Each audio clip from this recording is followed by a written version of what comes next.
todas las edades. No contiene escenas de sexo o violencia.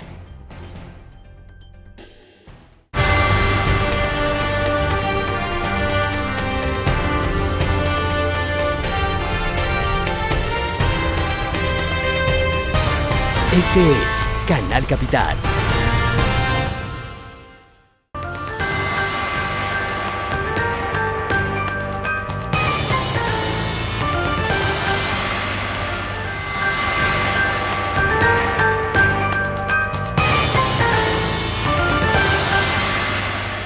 ¿Qué tal? Bienvenidos. Les saluda Claudia Palacios. En los últimos días hemos oído como noticia el cambio de doctrina militar en el Ejército de Colombia y por eso hoy vamos a dedicar este programa a entender en qué consiste ese cambio de doctrina, por qué se hizo, qué era lo que o qué es lo que hasta hoy hacen las Fuerzas Armadas que van a dejar de hacer y qué es lo nuevo que van a hacer todo de cara, por supuesto, a esta transformación ligada de la negociación de paz en La Habana. El coronel Pedro Javier Rojas Guevara es el director del CEDOE, que es el Centro de Doctrina del Ejército. Bienvenido, coronel. Claudia, muchas gracias por esta invitación tan especial y estamos dispuestos a contestar tus preguntas. ¿Por qué cambiar la doctrina?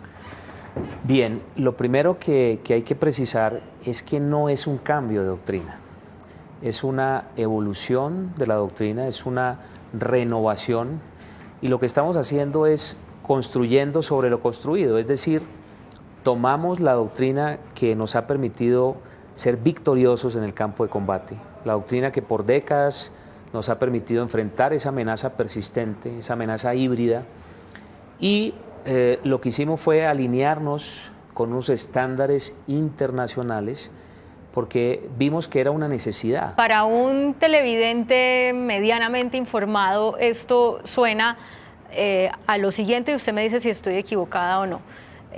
Al hacer el acuerdo de paz con las FARC, que está próximo a firmarse, ya no va a ser necesario un ejército del tamaño hasta el momento, que es el más grande por habitante después del de Brasil, o no sé si de toda Latinoamérica. Entonces hay que buscarle oficio a ese ejército, porque recortar en este momento el pie de fuerza del ejército sería altamente inconveniente. ¿Eso es una interpretación correcta? Bueno, la doctrina se ajusta a una amenaza que está mutando, una amenaza que está en permanente evolución. Entonces los ejércitos se preparan con su doctrina para enfrentar esa amenaza interna o externa, pero también para visualizar, y por eso el Ejército de Colombia tiene un plan de transformación institucional que tiene una visión al año 2030, con unos tiempos de transformación definidos. El tiempo 1.0, que inicia en el año 2011 con el plan y va hasta el año 2018, y es el ejército de hoy, es un ejército con unas capacidades distintivas. Es un ejército que está todavía enfrentando esa amenaza interna y que está dando paso ya al tiempo 2.0, que es el tiempo que se ha denominado como la transición. Y es ese tiempo donde ese ejército ya potencializa esas capacidades, las fortalece, y es un ejército que quiere ya adquirir unas nuevas capacidades. Hasta llegar al tiempo 3.0, que es el tiempo de la transformación, que es justamente lo que tú me preguntas. Es un ejército que sigue siendo fiel a la Constitución, sigue siendo fiel a su postura, pero con unas nuevas capacidades. Entonces, de ninguna manera, pues el ejército se puede reducir en este momento.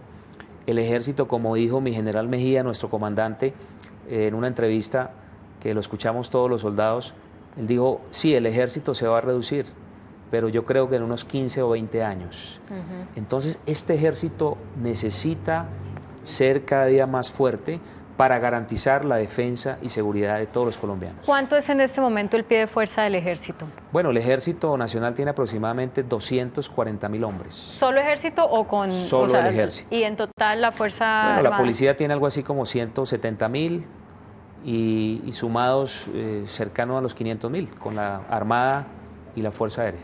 Ya. Y esa reducción a 15 o 20 años, como dice el general Mejía, ¿saben ya como en qué número sería? No, Simplemente yo traigo a la mente el ejército chileno, que es uno de nuestros referentes. Obviamente, pues la situación del ejército chileno es muy diferente y la historia de Chile es diferente a la nuestra.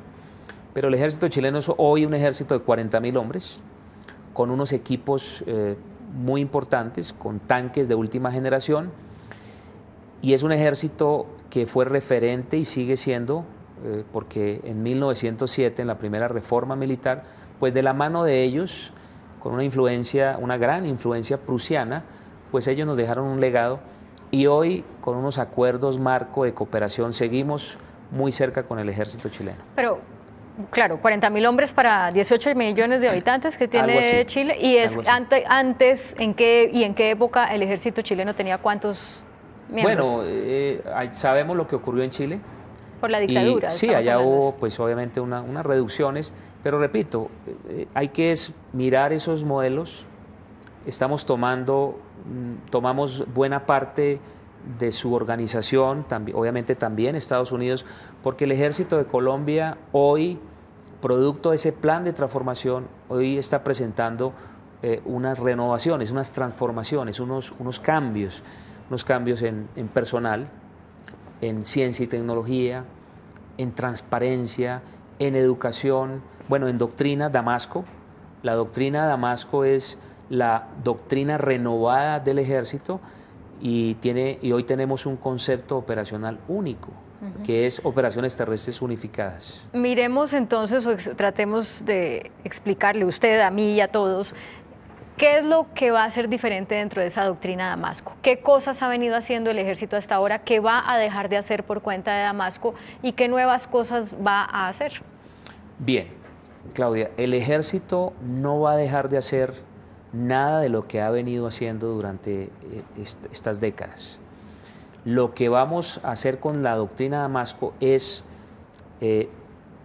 tener un lenguaje profesional común que no era acorde o que no lo teníamos acorde con los demás ejércitos referentes. Y hablemos de la OTAN. Si el ejército de Colombia, si las fuerzas militares de Colombia quieren o queremos estar en OTAN, pues necesitamos ese lenguaje profesional común, es decir, esa doctrina. Y Damasco lo que plantea es esa interoperabilidad, y no solo son unos libros, y le estoy hablando de nuestros manuales fundamentales del ejército, nuestros MFE, que son 17, textos, sino también tiene que ver, por ejemplo, con nuestro uniforme. El uniforme pues transmite un mensaje, transmite unos símbolos, y hoy tenemos unos diseños nuevos de unos parches, estos que portamos en el uniforme, una bandera que tiene que ver precisamente con esa nueva postura, con esa interoperabilidad. Cuando las tropas del ejército sean desplegadas a otro continente y nos encontremos con un ejército amigo, pues ellos van a saber fácilmente con el uniforme y van a transmitir un mensaje común. De eso también se trata esta nueva postura doctrinal. O sea, no dejar de hacer nada de lo que están haciendo, pero empezar a hacer algo básicamente por fuera, por las amenazas del terrorismo internacional. Así es. Por ejemplo, tenemos que hablar de los 4 tipos de operaciones en el concepto OTU, operaciones terrestres unificadas.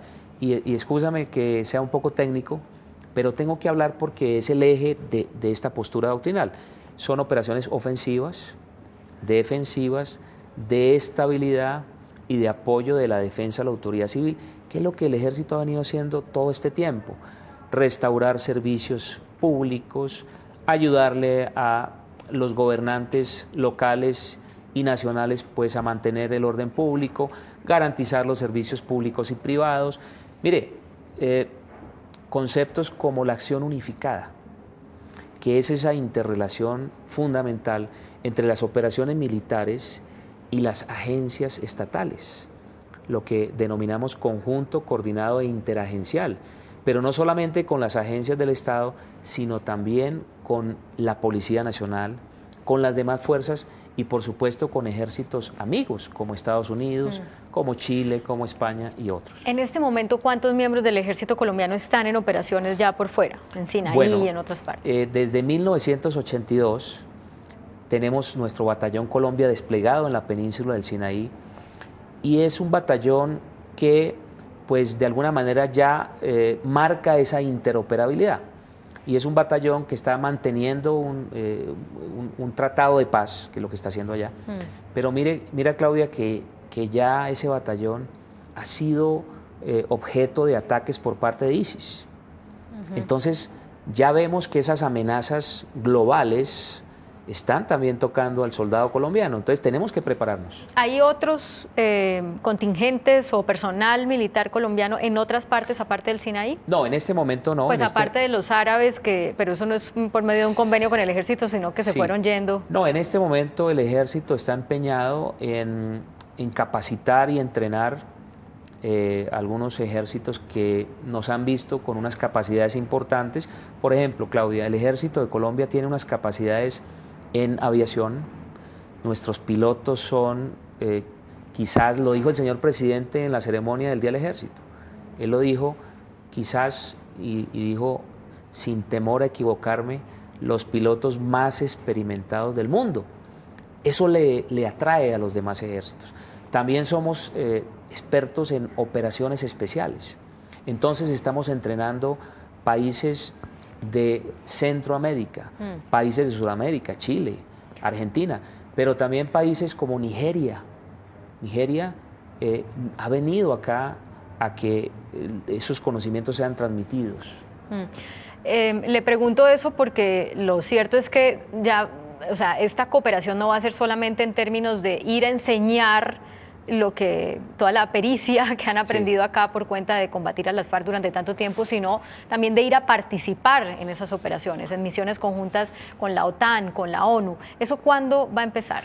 Bueno, el señor presidente anunció el año pasado un despliegue de 5.000 hombres y ya este ejército se está preparando, ya nuestras escuelas, la Escuela de Misiones de Paz, nuestras escuelas que tienen que ver con el bilingüismo, nuestras escuelas de entrenamiento están ya preparando hombres y también no solamente oficiales, suboficiales, sino también coroneles y señores generales para ir a los estados mayores de OTAN, para ir a los estados mayores de estos ejércitos amigos, precisamente para que esa interoperabilidad empiece a notarse.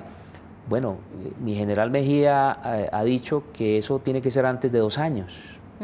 Y yo pienso que así va a ser. Y la preocupación que viene inmediatamente es, bueno, pero si las amenazas del terrorismo internacional como ISIS, por ejemplo, llevan a estas noticias que vemos de periodistas, soldados degollados o ataques terroristas a los países que cooperan con esas operaciones conjuntas, ¿no es como, entre comillas, liberarnos del terrorismo de las FARC para atraer otro tipo de terrorismo? Bien.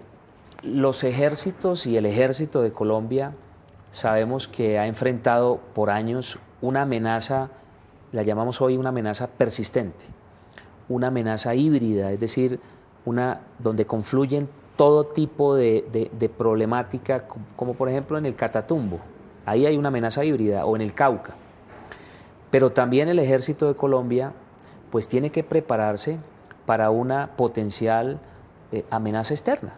Y para eso se preparan los ejércitos, para atender situaciones internas, pero también nos preparamos para atender una situación que se presente de afuera hacia adentro. Pero es que hay, y le pregunto porque usted viene de la formación de inteligencia, ¿hay un indicio, un indicador que diga que Colombia ya debe empezar a responder a un posible ataque terrorista externo en nuestro territorio? Porque vuelvo y le digo, muchos dirán, bueno, pero si no están viendo los terroristas de ISIS a Colombia como un blanco, ¿para qué nos vamos a ir a torear ¿cómo se dice? A torear el avispero? O sea, ¿para qué los vamos a traer metiéndonos en operaciones conjuntas con otros países que están combatiendo a ISIS? Sí, no, yo de ninguna manera pues pretendo acá decir que tenemos un indicio fuerte, no, ni más faltaba.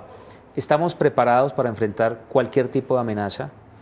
El Batallón Colombia desplegado en el Sinaí son nuestros mejores hombres, Claudia, y mi general Mejía se ha esmerado porque, aparte de que sea un premio ir allá, pues sean nuestros mejores soldados, nuestros mejores oficiales, el mejor coronel es hoy día el comandante de ese batallón, hombres muy experimentados y con unas capacidades, con una experticia para enfrentar cualquier tipo de amenaza, porque debemos estar preparados para cualquier situación que se presente, no solo aquí en Colombia, sino, por supuesto, esas tropas que ya están desplegadas y las que se van a desplegar en el futuro. En esta etapa de renovación, coronel, ¿cómo va a ser la relación entre el Comando Sur de los Estados Unidos, que ha sido fundamental para el fortalecimiento del ejército desde el Plan Colombia, de ahora en adelante, cuando ya, digamos, no hay una fumigación de cultivos ilícitos, cuando ya no hay bombardeos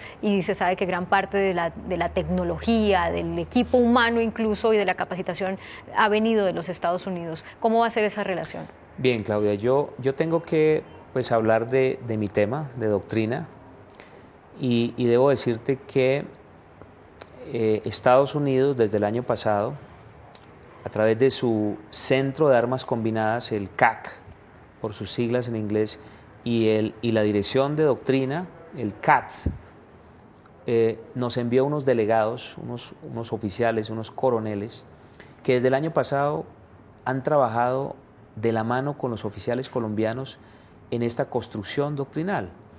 Pero no es simplemente que ellos vinieron acá y nos dijeron que esto hay que hacerlo de esta manera. No. Ellos hoy reconocen que el ejército de Colombia también les está enseñando, porque ellos se han dado cuenta que tenemos unas capacidades, que tenemos, por ejemplo, una doctrina de acción integral, que ellos no la tienen allá diseñada como la tenemos nosotros, y es atractiva para ellos. Entonces, también quieren hacer manuales combinados, es decir, entre dos ejércitos. Por ejemplo, Claudia, nos propusieron hacer un manual combinado de términos y símbolos, porque esta guerra contrainsurgente, esta guerra focalizada a combatir esa amenaza persistente, pues nos dejó una cantidad de términos y símbolos que ellos no conocen. Entonces ellos, cuando empezaron a ver nuestros manuales y a leer, dijeron, esto nos sirve a nosotros. Esto está en gringo. Esto sí, esto lo podemos nosotros también utilizar. ¿Cómo qué? Por ejemplo, toda la simbología que usamos nosotros para mirar el tema de esa guerra, para combatir las guerrillas, esas técnicas, esas tácticas, nos han dejado varios símbolos, sobre todo los símbolos, ¿no? Y ellos dicen, bueno, este símbolo no lo tenemos allá, hagamos unos manuales y ellos también, cuando empezaron a revisar sus manuales, porque Estados Unidos acaba de terminar una revisión en su doctrina. El ejército número 1 del mundo acaba de hacer su plan de doctrina 2015, que inició en 2011 y terminó en 2015. O sea que ellos también hicieron una renovación. Y en esa revisión con nosotros, porque tenemos un equipo, Claudia, que hizo un esfuerzo epistemológico. Y fue un esfuerzo, yo lo llamo antiendogámico, porque nosotros los militares no nos gusta que se nos metan en nuestros temas, y menos en doctrina.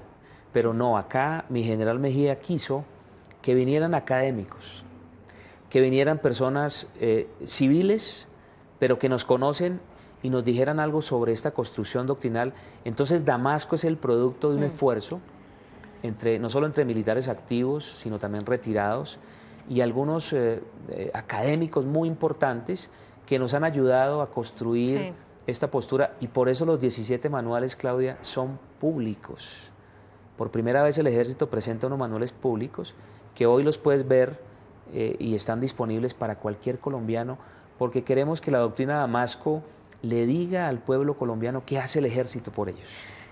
Coronel, ahora que viene la firma del acuerdo de paz con las FARC y que ya se habló de cómo se va a proteger, cuál va a ser qué seguridad se le va a dar a estos miembros de las FARC que se desmovilicen, las mismas FARC y mucha gente se pregunta, ¿será que va a volver a pasar lo mismo que con la Unión Patriótica? ¿Será que va a haber un exterminio? E inmediatamente, pues cuando uno va a los archivos, se encuentra que las personas más relacionadas con lo que fue ese exterminio, pues eran miembros del ejército. ¿Esta doctrina qué incluye para que eso no vuelva a pasar? Bueno, primero es una doctrina pública. Es una doctrina, Claudia, que validó el CICR. Comité Internacional de la Cruz Roja. Es la primera vez que un ejército le presenta unos manuales al 6R para que ellos nos digan qué piensan. Y ellos nos dieron sus conceptos y todo lo que nos dijeron quedó incorporado en esa doctrina. Y lo más importante, Claudia, es una doctrina que, digamos, dice que el hombre es el eje de esta institución y necesita una protección. Y es una doctrina amigable, Claudia, porque son unos manuales muy concisos, son unos manuales además muy bonitos, porque tienen unas fotos espectaculares de nuestras tropas en operaciones, y son unos manuales que, repito, le dicen a los colombianos el ejército en qué les ayuda, el ejército, por qué deben confiar en su ejército. Hay un capítulo, perdón Claudia, hay un capítulo del manual del ejército 1.0, que es nuestra piedra angular, que se llama la confianza como fundamento de nuestra profesión.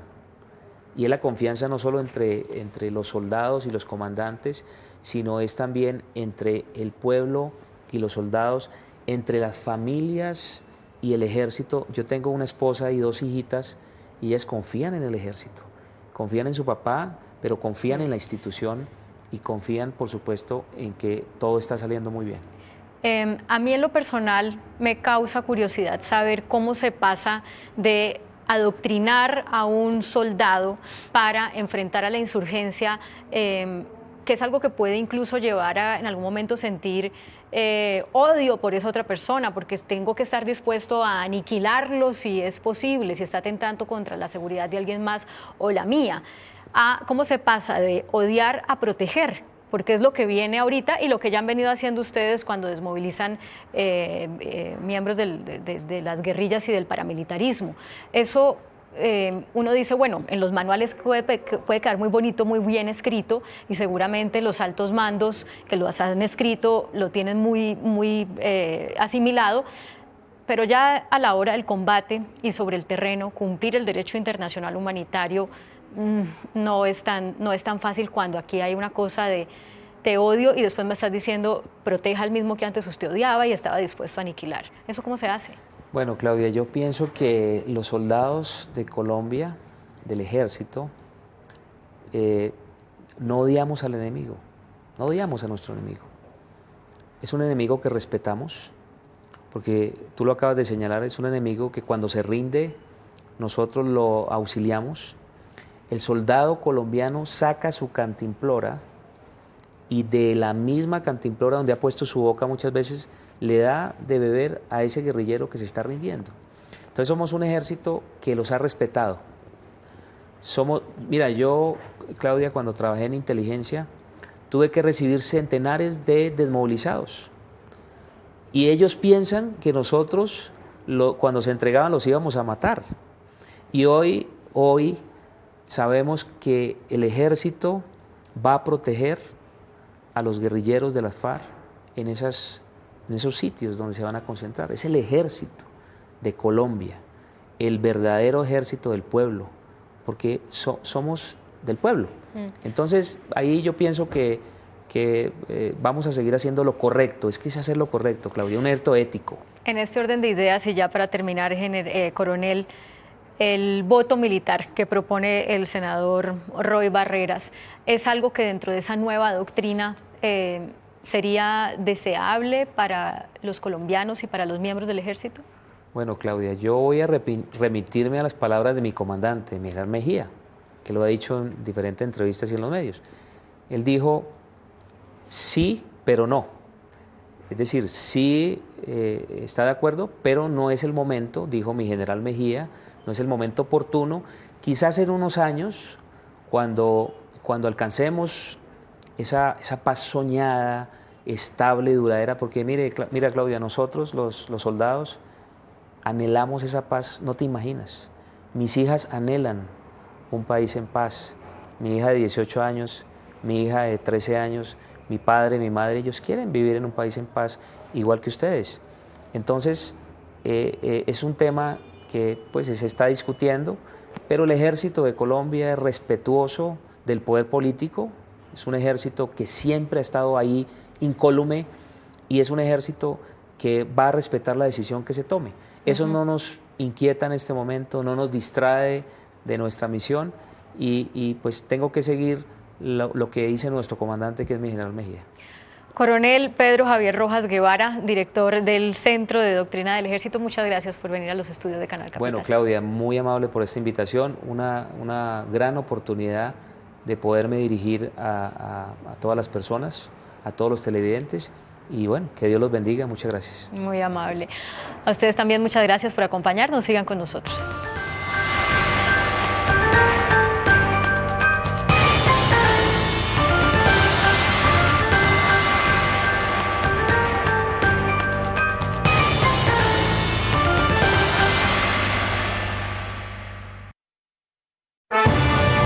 La amistad, la disciplina, el juego limpio